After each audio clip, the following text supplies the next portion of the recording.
Good evening. Hello? Can you hear me? Can you hear me out there? You can hear me? Am I testing still? All right. Can you guys hear me? Okay. Because it doesn't even sound like it's on to me. Good evening. I am Joelle Magyar. I'm superintendent here at Brecksville Broadview Heights City Schools. And we'd like to welcome you to our town hall. And we'd also like to thank all of you who submitted questions to us.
Check, check. Check, check. Check 1, 2, check, check.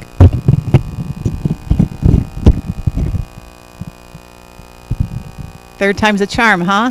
Okay. All right, do you want to flip this slide? So as we said, we looked at all of the questions. This is kind of a breakdown. We wanted to give you some statistics on who asked what questions. So you can see by grade level the number of questions that we had from each of our families. We had 107 total responses.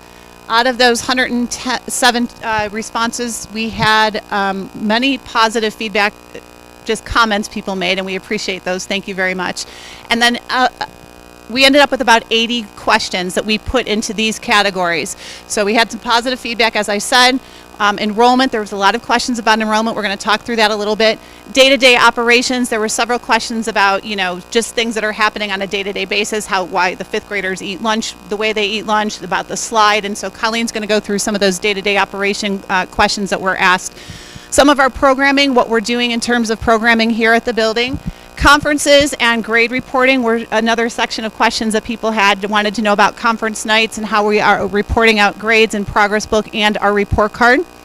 Transportation, we had questions about transportation, some city-related concerns about programming that's going on around the city, and then opportunities for family engagement. So those are the topics that we will be discussing this evening. And I'm going to turn this over and let Colleen first talk about our current enrollment and where it stands right now. Good evening, everyone. I'm Colleen Toth. I'm the head principal here of the elementary school. Thank you for tuning in virtual land, and thank you to all of you that are sitting here in front.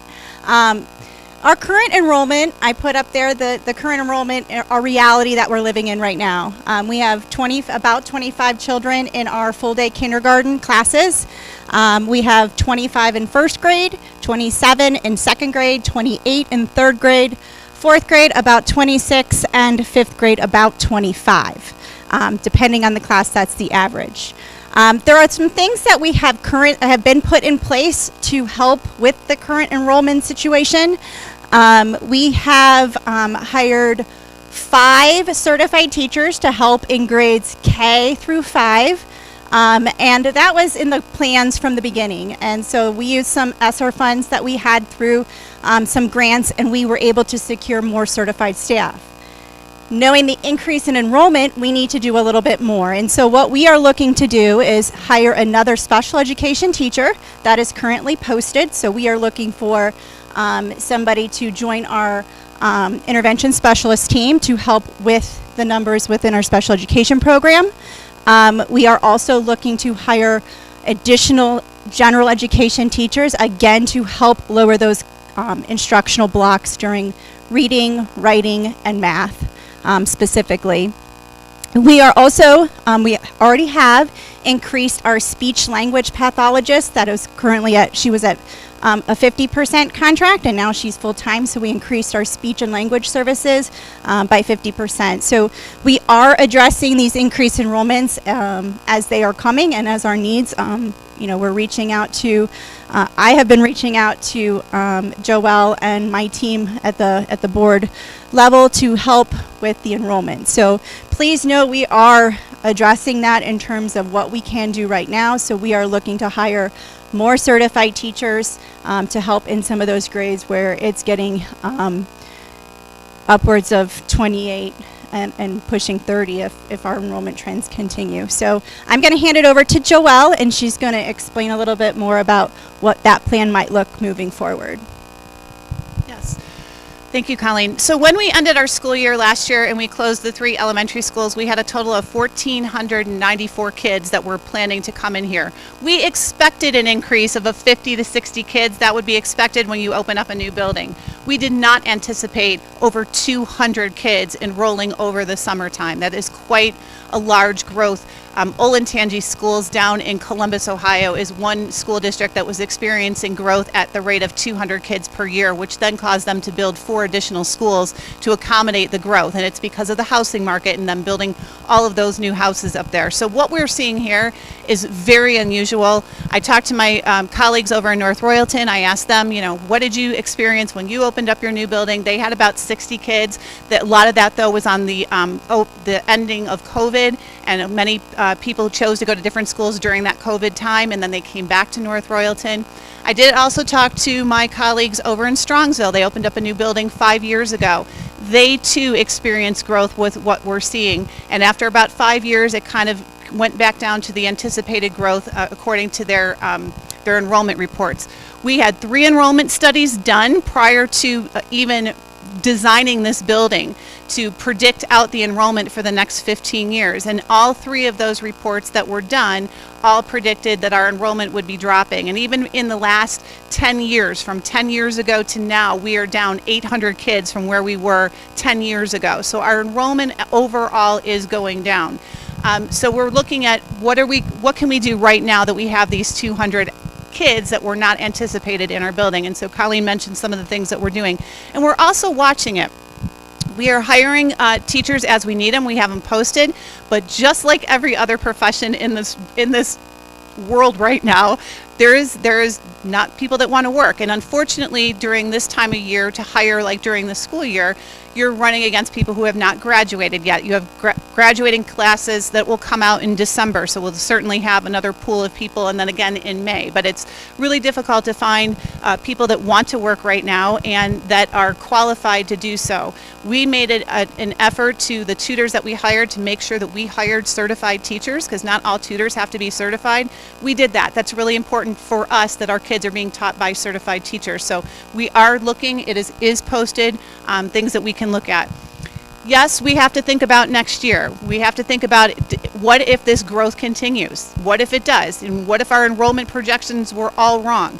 Well, we're going to look at that. I've even talked to somebody just yesterday about doing yet a 4th enrollment study, just to make sure that all of the ones that we have done before are accurate, and that we're all looking at another company, not even the same company that did the first 3, looking at another company to do yet another enrollment study, just to make sure that we're planning. So we're starting that planning already by doing that enrollment study. We do have some options. I don't really want to talk about those options because I don't want people to go out and say, Joelle said this is happening next year. No, nothing is happening next year as of right now. We are discussing, we are planning, we are trying to be proactive to come up with multiple plans if need be. But the one thing we do have to watch is enrollment. So if our kindergarten class, which we start doing kindergarten registration in early March, if our kindergarten registration starts to look like it did this year, and I will tell you, it's very difficult to predict because in April of last year, we only had 220 kids registered for kindergarten. It's over the summertime when people move in or they come in late September. We had many kids start after Labor Day too, once school had already started, to get a real good grasp of that number. But if we see it start escalating at an early stage, yes, we're going to have to make some decisions about how we're going to maintain and not have these such high class sizes.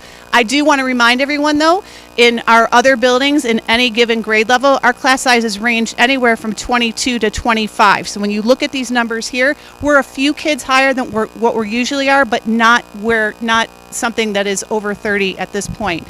We do have class sizes of 30 at the middle school. That's also something that happens at the high school as well. So it's not unusual to see larger class sizes as kids get older, which is why we went to hire the tutors and looking at hiring other certified teachers to break down those instructional groups, because we do know teaching those reading skills at an early grade level is very crucial. The smaller you can get the groups and the more direct instruction you can give those children, the better chance that they are going to be more fluent in reading. So we want to make sure that we're doing that. We're providing those small group instructions in those key areas of reading, writing, and math.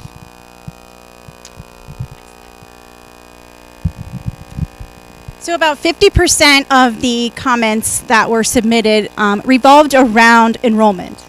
The other 35% involved about the day-to-day operations within the school. So when we're looking at approximately 107 responses, and we have about 35 that were day-to-day operations. So I'm going to go through some of them. The biggest day-to-day operation that came up as a concern was the lunch and recess time. So I'm going to go into more detail about lunch and recess, but I'm going to start with when the kids arrive, so I can walk you through the day in the life of our kids here at Brecksville Broadview Heights Elementary School. So our students do arrive either by bus or in the car loop.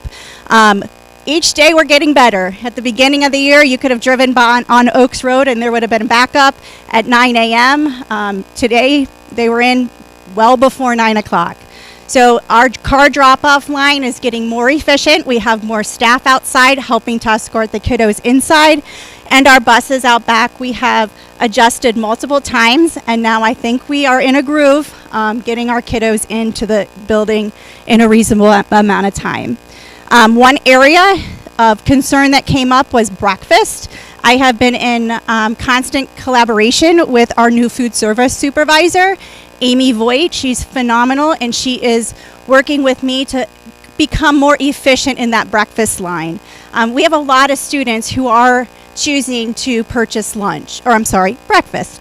And so in previous years, for the last few years, breakfast was free. And students would just go in, get it, grab it, and go.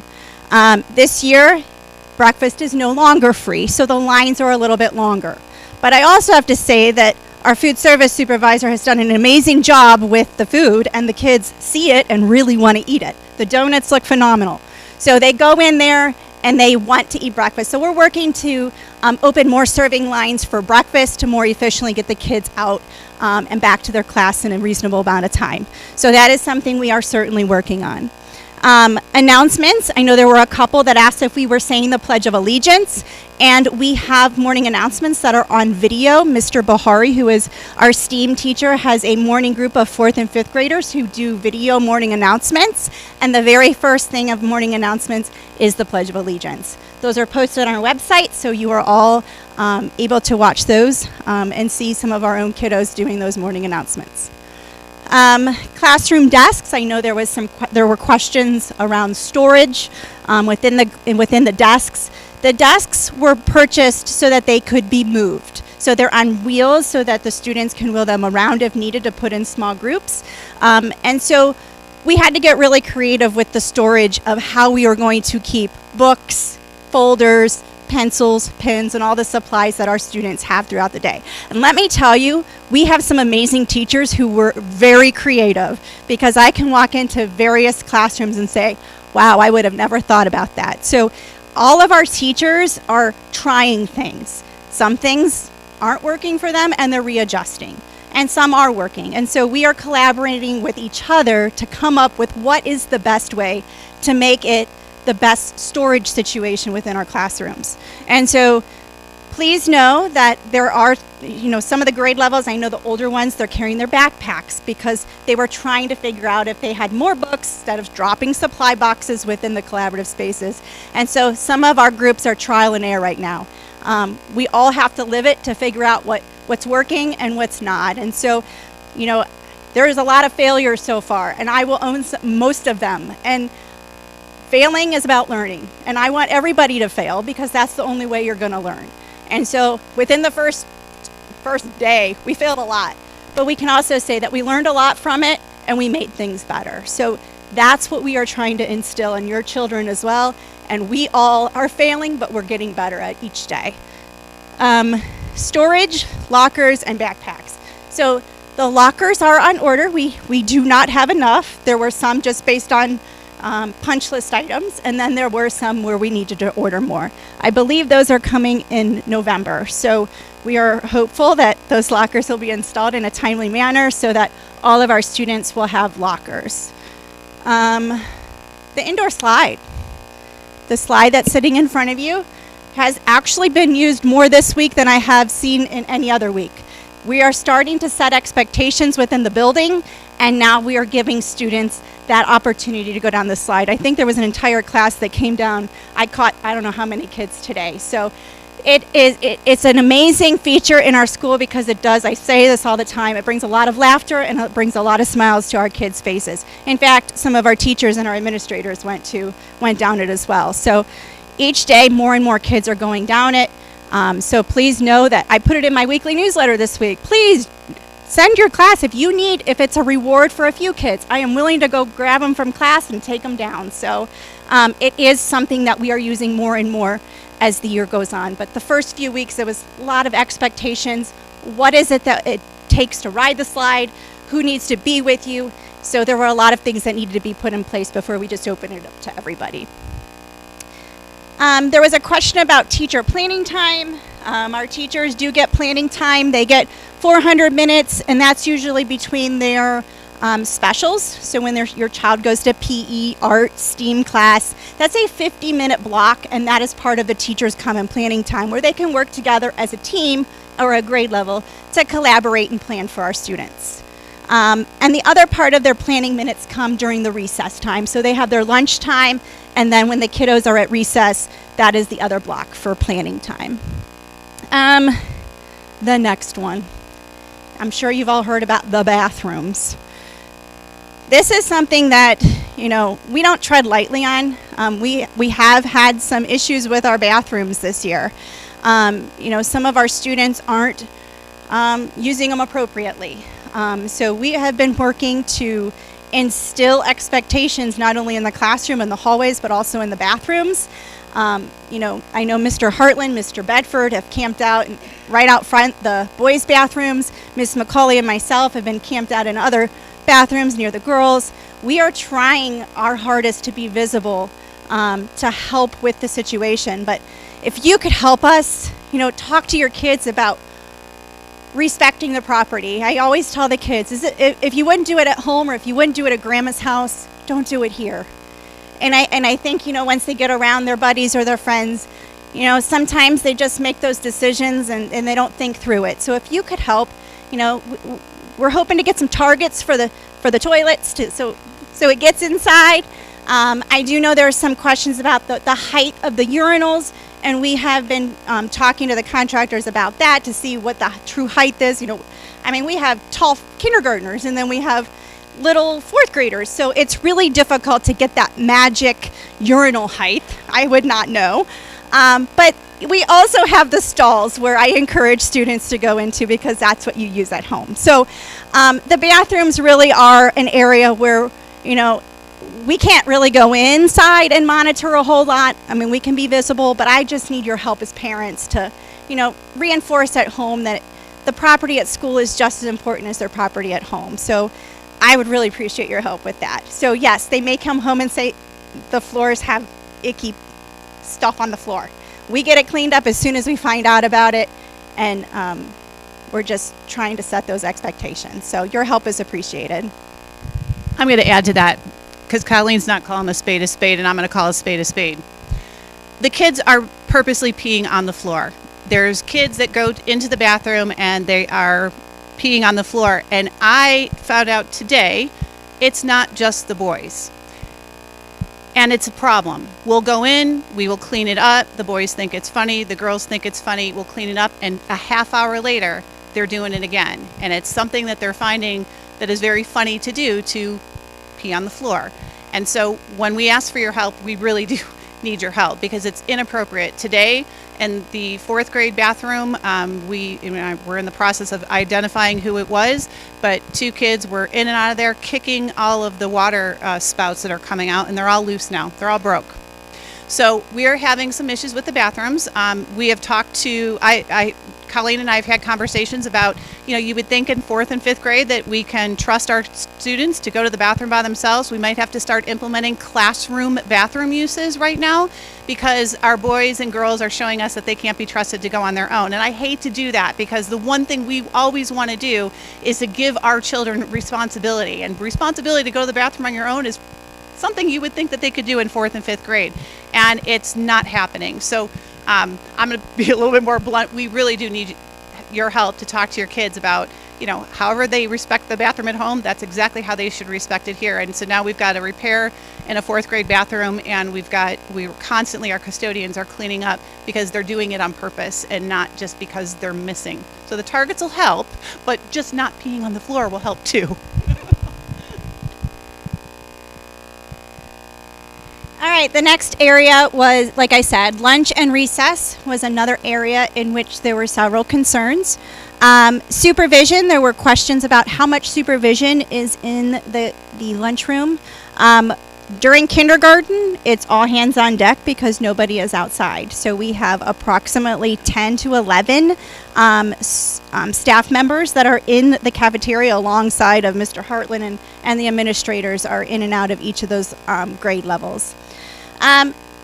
We also have a lot of volunteers. Thanks to our PSO, they have solicited volunteers to help us not only at lunch but also at recess. So that has certainly been helping us, trying to get the students in through the lunch lines. We have 4 serving lines, and I can say it has been a very smooth ride through those serving lines. I served lunch, all of the administrators served lunch last Thursday, and it was amazing how quick those lines go through, the kids get through the lines. So I would say all kids, when they come in, within 7 minutes, all of them are served.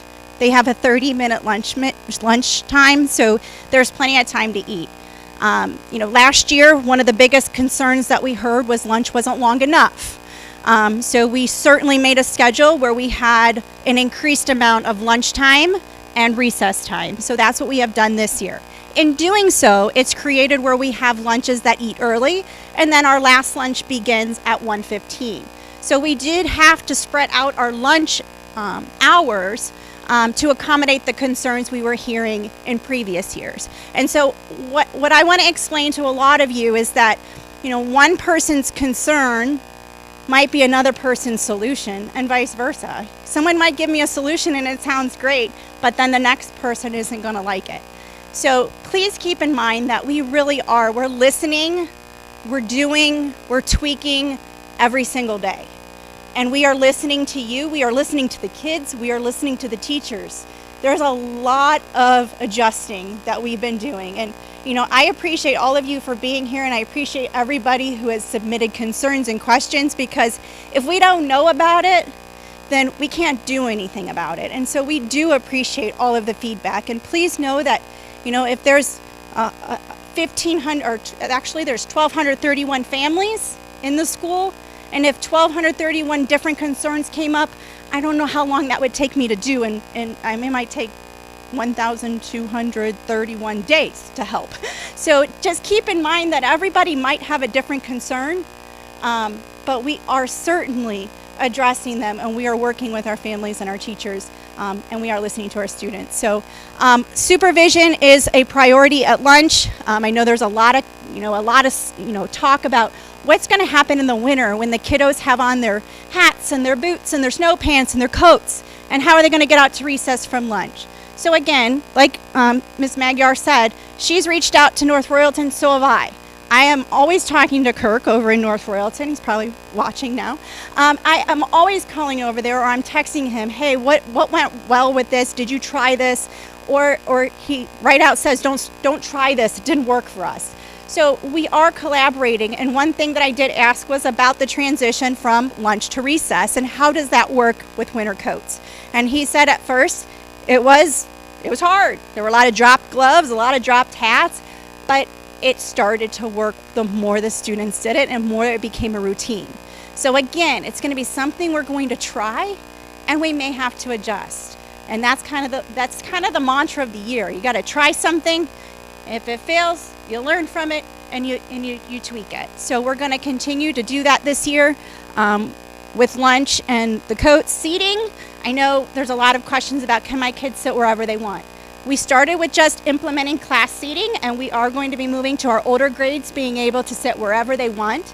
Again, the younger grades, we're trying to keep with their class because we're really teaching kiddos to help be inclusive of others. And the last thing we want is a child to be sitting alone at lunch. So we've been working with our counselors, we've been working with our teachers. That is something that we feel is important to all of us, is to make sure all kids feel included. And so making sure our older ones have that opportunity to sit wherever they want, but they also have the understanding of, hey, maybe you should come sit with us, or I can go sit with you. So we're going to start with the older ones to sit where they want, and it'll begin to trickle down. But right now, our younger ones, we're going to start keeping them with their classes. Indoor and outdoor recess. Today was the very first official indoor recess for all grade levels, which it's hard to believe. We've been in school about 6.5 weeks. We've had some days where we were outside and it began to rain, and we had to hurry up and get in. So yes, some people got wet and stuck in the rain, and then we had to come in, but we managed. I can tell you the first indoor recess was a hot mess. Full disclosure, hot mess. Oh, let's all go to the collaborative space. Put 165 kids in the collaborative space. Yeah, that did not work. It was like a can of sardines, and all these kids were sitting in the collaborative spaces with nowhere to go. So we had to quickly, turn on a dime and allow the kids to go back in their classrooms. And now, today, I felt was a very good recess. And we had a lot of volunteers helping us. There were adults in every classroom. We were able to pull some of our older kids into the collaborative spaces. We put PBS show that they all love to watch. We had that on during recess in grades 2 through 5. So there were other things that the students could do. They are not just sitting at their desks reading.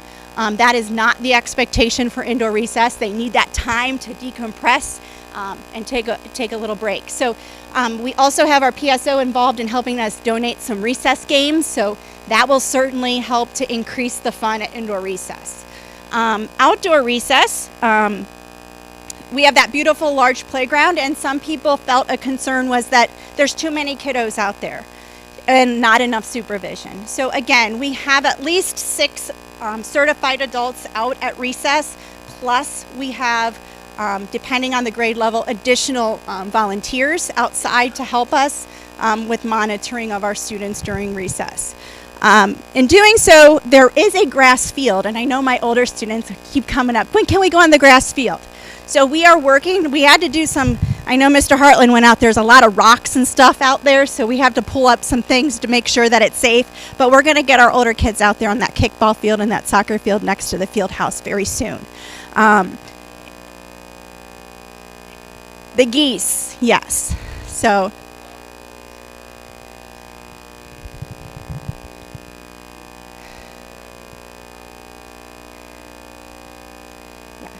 It's disgusting.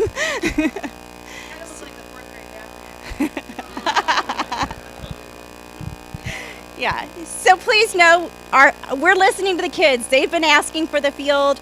They were so used at the old elementary schools playing kickball. I love playing kickball. That's one thing that I can do with them, so I can't wait for that to open up. So we will be working on that. Additional recess, there are families that ask for more recess. And certainly we've had a master schedule committee for a little over a year, and we worked to try to figure out what were our priorities. And one of our priorities was capture as much instructional time as we could. Maximize those minutes. Now, do kids need brain breaks and movement breaks? Absolutely. Does it have to be in the form of recess? Not necessarily. So we are encouraging other ways for movement breaks, not necessarily recess. Now, does that mean it's going to be the same next year? No, because we're going to talk to the kids, we're going to talk to the teachers, and we're going to make adjustments as needed. There was something else with recess that is equipment. Oh, equipment. Jump ropes, hula hoops, balls, all of those things. So I'm going to be blunt now since I got the green light. We have kiddos that are dropping jump ropes, hula hoops, things down drains intentionally. So those big drains, I've asked for mesh things to be put on them just because we have a plethora of equipment already thrown down those, as well as into the retention basin, the pond as we call it. So Mr. Del Negro goes out there every day and pulls out I don't know how many balls out of that area. So some of it is not intentional, but I do know that putting a hula hoop down a drain is very intentional. And so there are some things that aren't respectful on our property. So yes, we had 2 cartfuls of equipment on the first day of school, and now we are down to maybe a half of a cart full of equipment. And as much as I want to say I'm just going to keep buying it, I got 2 boys at home, and I wouldn't be doing that for them if they weren't taking care of it. So we have to work together. We have to say enough is enough at some point. But I'm always going to give somebody another chance. And so we have ordered some more equipment so that those that are willing to take care of it and can take that on will have that opportunity. There was also questions about kiddos being able to bring their own things from home. The last thing I want to happen is that your stuff from home gets in that sewer basin. So I have asked students not to bring anything from home because I would have wanted it to come back to you. And I don't have the heart to say, well, it's long gone if you really liked it. I just am encouraging kiddos not to bring it to school. So that is the reason. I know there were a lot of comments like, why can't we bring footballs? I did order footballs. We did order kickballs. We did order soccer balls. We ordered all of that. It should be coming soon as a second round. And I know we've had some donations of jump ropes and other things. So hopefully our kiddos will continue to understand that we're not going to continue to buy things. They need to take care of it. And so we're going to continue to monitor it. We're kind of monitoring who we're giving the things to and asking them to bring them back to us. And it sounds really silly to some people, like, why do you have to sign out a kickball? It's so that we know we get it back and who took care of it. So we're trying little things to try to make sure that we hold on to the things that we purchased. And then the last thing of the day is dismissal. And, again, failure week 1. Every day we did something different on dismissal. And, the first day, I think it took us, over an hour? Second day, we got it to like 40 minutes. And now we have everybody off campus no later than 4. So we've made a lot of adjustments. A lot of help from our teachers, our staff, and certainly our students who are getting the routines down and understanding what that looks like. And so we have our bus riders who are housed in the field house at the end of the day. And, there was the comment that came up, why can't we just dismiss them from the classrooms and go directly to the buses since they're all in the same order? Unfortunately, they're not in the same order every day. We have different buses in different orders every day. So we want to ensure that the kiddos get on the right bus. So we have them dismissing from the field house. So we walk them to the field house and we dismiss them from bus by bus out the field house doors.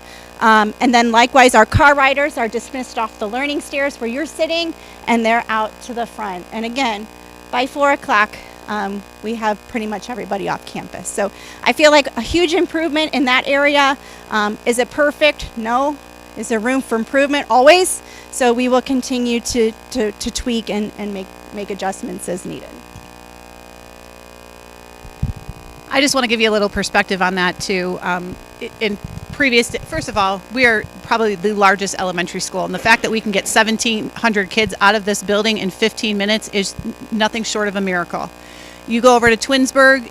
I worked in a building, their K1 building there, had 600 kids. It takes them 45 minutes to get those kids out of that building, 600 of them. So what we are doing for dismissal and arrival, getting these kids in this building and getting these kids out of this building is nothing short of a miracle. 15 minutes is our dismissal, and we get 1,700 kids, many who don't speak English, many who don't know their numbers to even be able to go find their bus number, many who, if you have kindergartens, or you know kindergartens, you know they're like the shiny thing. They're walking. Oh, squirrel! And then next thing you know, they're going over this way. And so they very quickly get out of line. We want to make sure your kids get on the right buses. We want to make sure your kids get out on the right dismissal line. So the fact that we were able to figure that out, and it was a hot mess the first couple days. It really was.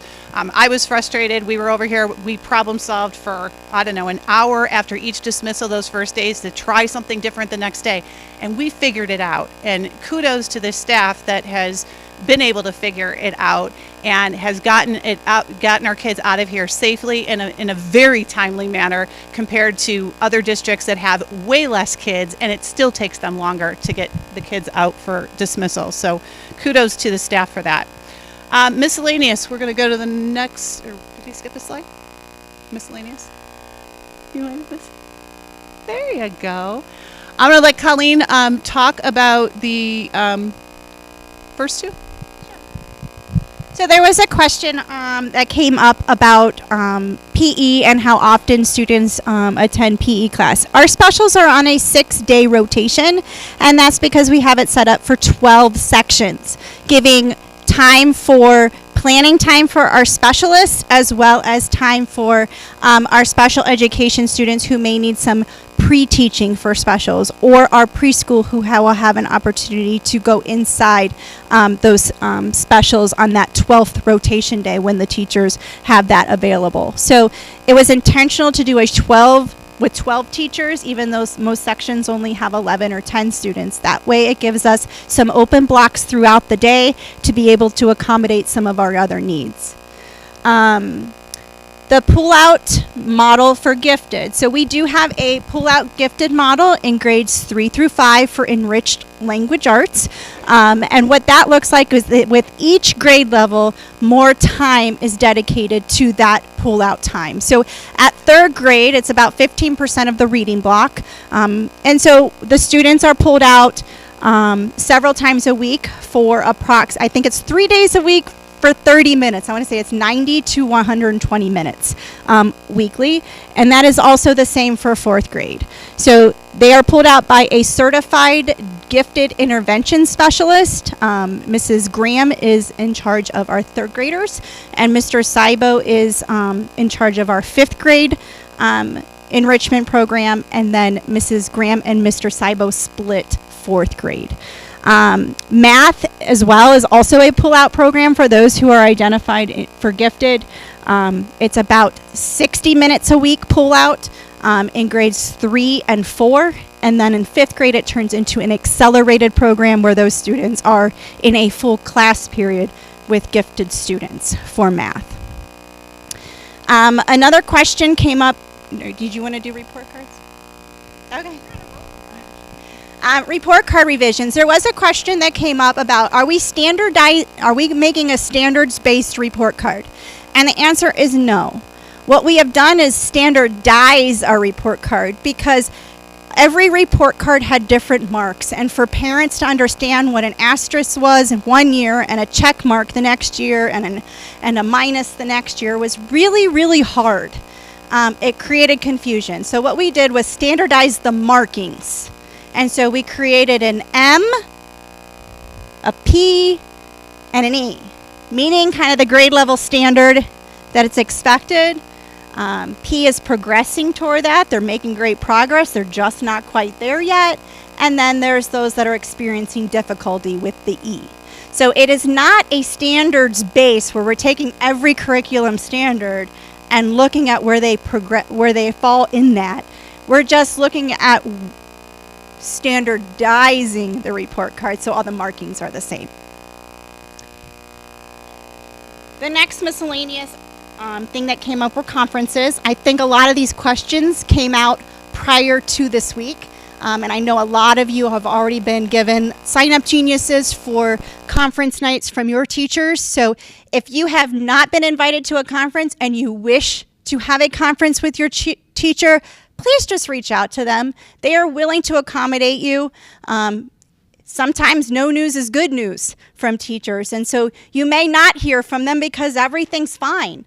But some teachers may want to meet with everybody in a smaller amount of time, and some have made longer conferences to meet with others. So if you want a conference, please reach out to the teacher. They are willing to conference with you at any point. So I think that question must have come out before the sign-up geniuses did. We have a slide for that. Totally, but I took that out. you took it. Yeah, I didn't want it exactly like that. Okay. Do you want me to talk about? Yeah. There was a couple questions about citywide concerns, and I don't necessarily want to speak for the city, but I can just address some of the questions that came up. One was a concern that there hasn't been programming put out by the city for the use of the field house for winter. I don't know anything about that. I know it's coming, but that is definitely something that the city controls. They will have flyers that they will send us that will be in Flyer Central. So when they do start their programming, we're going to have that available to our families for you to get it on Flyer Central, anything that the city is programming. And it is open to both Brecksville and Broadview Heights residents, any programming that they are doing at the field house. There was a couple more questions about the sidewalks. Again, city issue. We do not control sidewalks or if there's going to be sidewalks on Oaks Road whatsoever. Another concern we had was some people were asking questions about Blossom and the traffic pattern through Blossom. That was one of the adjustments we made to pull cars off of Oaks Road, and that plan to dismiss cars out of the Blossom exit was designed by our chief of police in Brecksville, our own SRO officer, as well as some of the lieutenants. They said, let's try this, and they were in favor of it. So we changed the traffic pattern to pull those cars off of Oaks Road for that reason. So that has been our dismissal. It has worked well. The minute we get that second line out, it's back out the Oaks Road exit as well. There were some concerns about people parking over there and then walking to get their kids from the walking line and then walking back over there. We've asked that parents don't do that because it does become a safety issue as those cars are trying to move through the dismissal line and parents and their kids are walking then through those dismissal lines to get over to the Blossom property where they parked. Does become a little bit of a safety issue for us. So we've asked parents not to do that. Some parents have said, no, we're still doing that. Okay. We're not in favor of it, but if that's your choice to do something like that, it is. Please know it's saving you about 7 minutes of time. We also have cars that we've asked several times. Parents show up here. Cars start showing up here at 2:45 or a 3:45 dismissal and are sitting in the roundabout for an hour. We've had cars that have their batteries have died because they were sitting here for so long.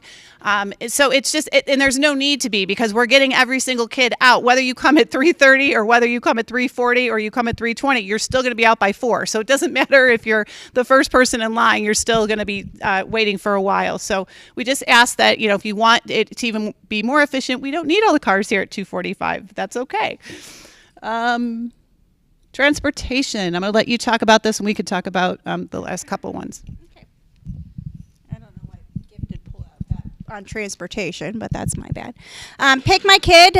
There was a question on there about dismissal changes. Again, this is something new to us, and with 1,700 students, we needed a way to safely dismiss our students and know where each person goes. And we're getting better with it. We have our teachers are trained more with it. Our staff in the offices are trained with it. Every student has a car tag, and then we thank you because you guys all have them displayed when you come to pick up your students. It makes it for a very efficient dismissal. All I ask is that you start using the announce button. We now have our boosters, that are cellular boosters that have been installed within the building, and cellular service outside is much better. So we ask that you do hit that announce button when you do arrive, because it saves a lot of steps from our staff and a lot of human error if parents announce. So if we would happen to type in a number wrong and announce it and it wasn't your child, we'd pull somebody from the bus and say they're supposed to be here. That's the human error of typing in a number. But if a parent announces, it automatically puts them in the line. So that announce button would be is very important. And so we put signs out there. You can start announcing your arrival. It says 3:15 on the signs, but I do in the app have it set for 3. So just in case you're one of those early arrivals.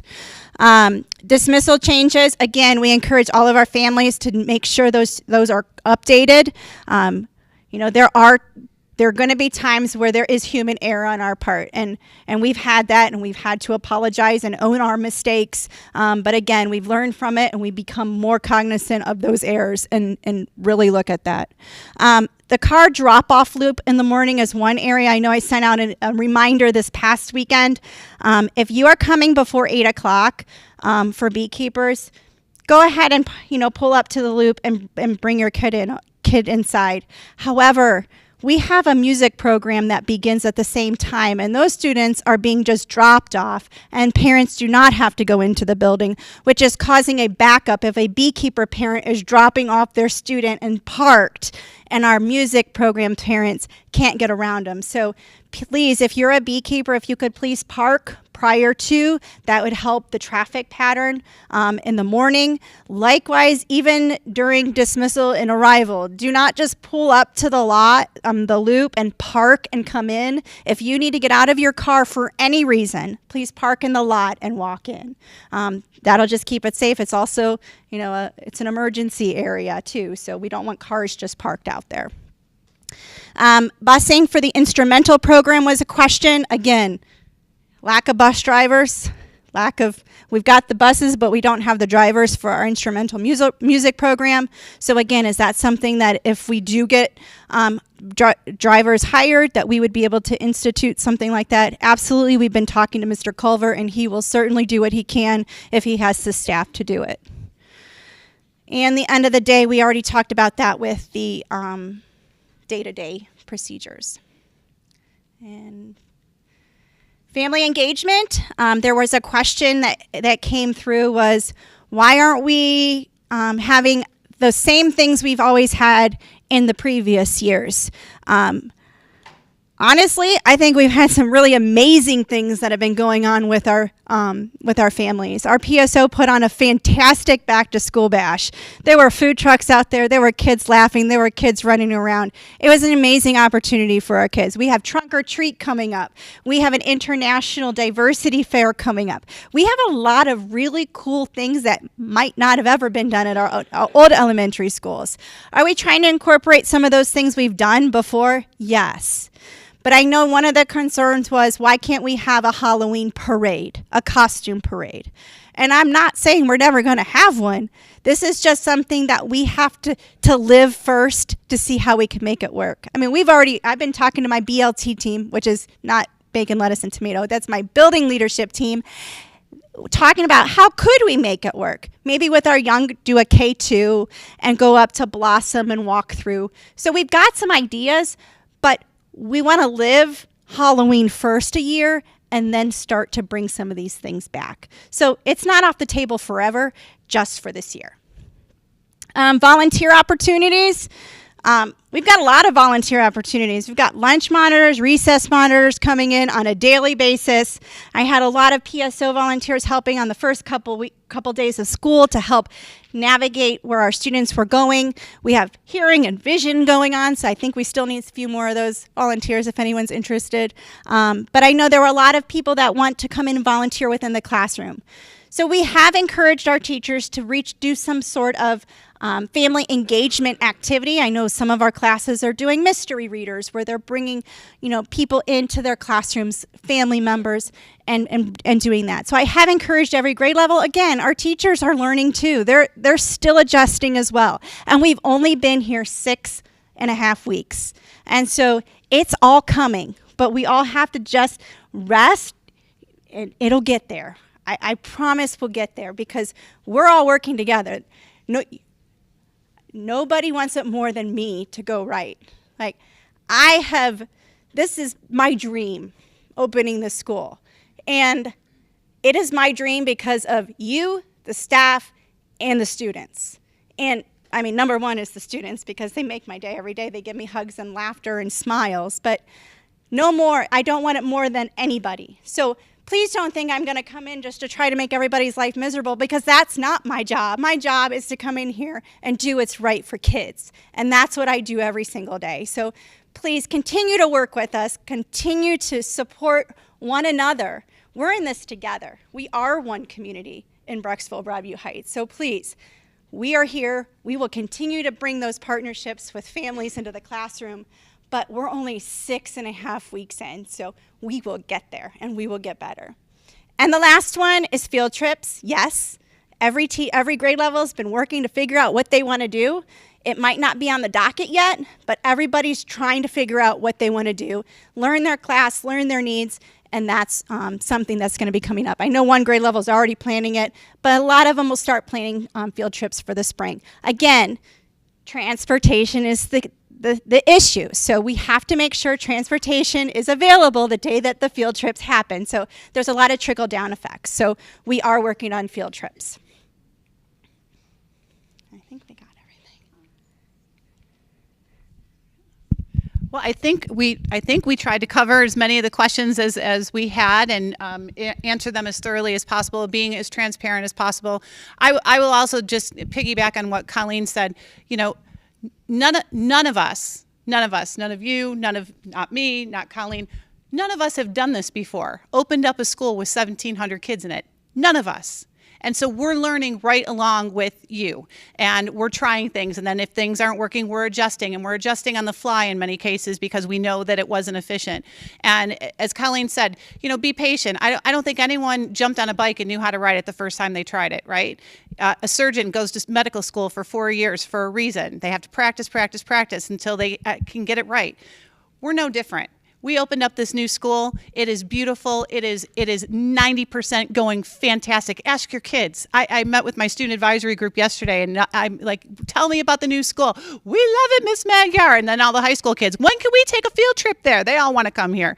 And so, you know, your kids are happy. They're safe, and they're being educated well. We've got great teachers, and we're going to figure out some of these frustrations because it's just as frustrating as they are for you. They are for us as well, and we don't want it to be that way. We really don't. We're committed to making this as smooth of a year as possible, and then even making next year better. So we thank you for coming. We appreciate. Continue to send us questions if you have them. Obviously, we're more than happy to answer them and to the best of our ability. But thank you.